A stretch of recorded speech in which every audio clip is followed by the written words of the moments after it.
Welcome to Teed Bits, my friends, a place where I muse about my gender transition experience and in the process aim to comfort and inspire others to a greater level of self-awareness, just in a more biscuit bite-sized amount of time. This episode today, we are enjoying some Bavarian carrot cake tea from the Rosenvine Gift Company. We are briefly going to talk about what I mean when I use the pronoun he.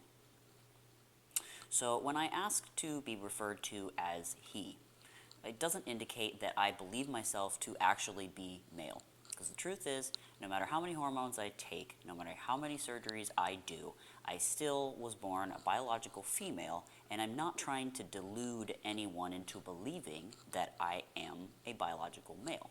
Now, using that pronoun, some people might be led to believe that, but that's not at all my goal here, and I'm under no delusion. Instead, what I'm trying to indicate is that the majority of the energy that I embody and the way that I feel most comfortable is in a very masculine energy.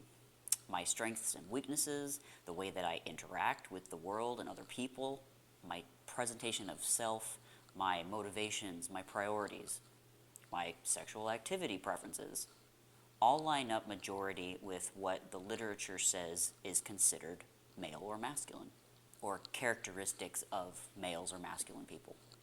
I learned this by watching, let's say, couples therapy podcasts by John Gray, the guy who wrote Men Are From Mars, Women Are From Venus, and other similar books.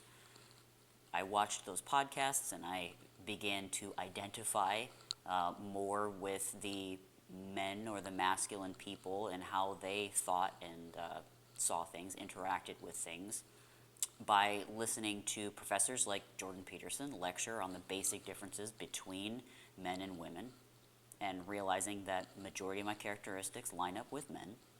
And just by sitting with myself and asking the question, if no one were around to judge me, how do I feel most comfortable?